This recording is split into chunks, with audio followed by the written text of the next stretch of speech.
All right, thank you.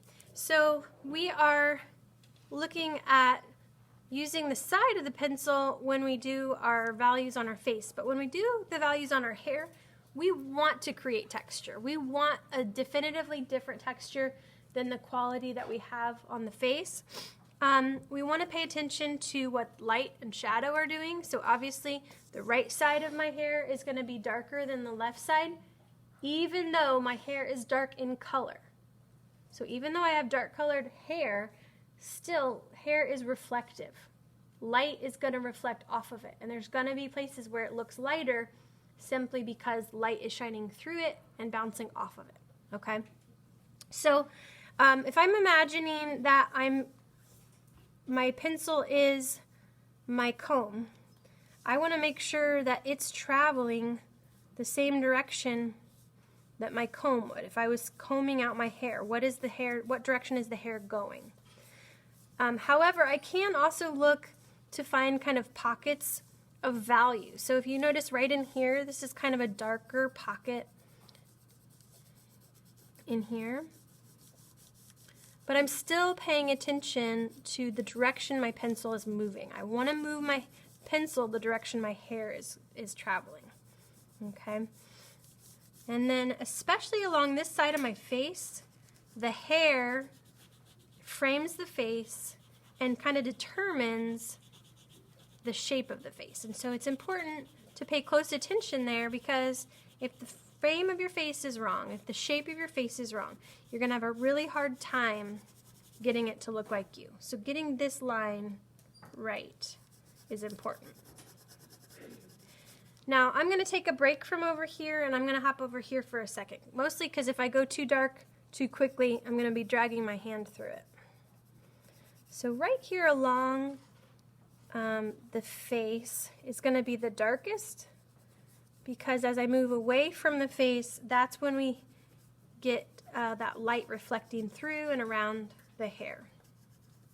But I'm really paying attention. I'm trying to create a certain texture.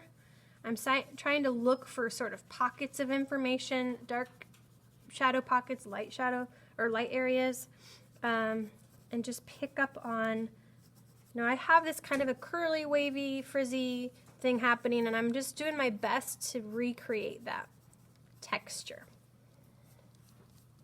as best I can. On the left side, I'm really going pretty light-handed, because there's some places where you can hardly even see the hair, because it's getting, to where it's kind of wispy and the light is traveling through it. And I'm just going to let the white show through.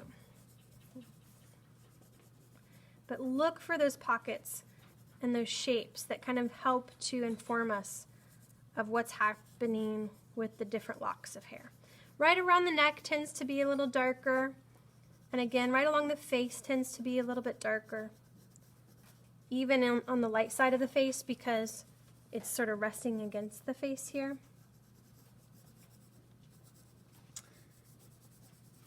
And look how that soft lead can kind of be used to fill in some space too. So I don't necessarily have to apply pencil everywhere that I want pencil to be. But just make sure that in that process you still keep those little pockets of information of darker areas that just kind of help to tell the story. Okay, so I'm going to kind of hop back over here to the right again. And I really, especially on the darker side of the face, I want to pay close attention to any places that do appear a little bit lighter, because just coloring everything a dark, flat value is not going to be real interesting, and I don't think it tells the whole story. So really look for places where you can let light shine through, where something's reflecting off of something else. And really by doing that, by leaving some areas light, it makes those areas where we go super dark that much more interesting. What we don't want to do is just shade out dark the whole thing and say, oh, well, that side's in shadow. Really pay attention to what you're doing. And again, don't be afraid to go Darken the places that are dark. Let that soft lead help kind of fill in some of the gaps for you.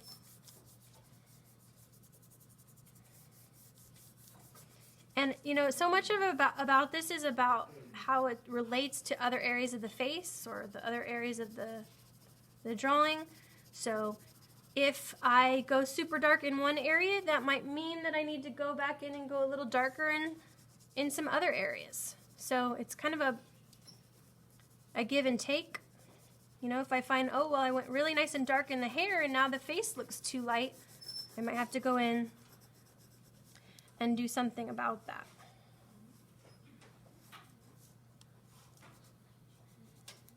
Okay.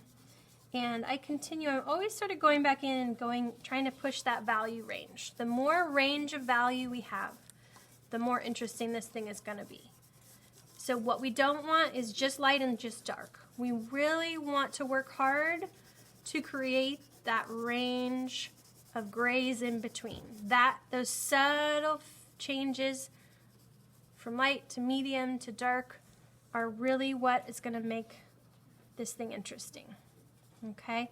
And oftentimes we're not used to seeing such a dramatic change in value, but I promise you, the more value range we push here, the more interesting these things are going to be. Okay? So I am going to continue working on this. I am going to even work on giving some value to my clothing to give this a little bit more finished look to it. But in the meantime, I would like to see you guys give this a try.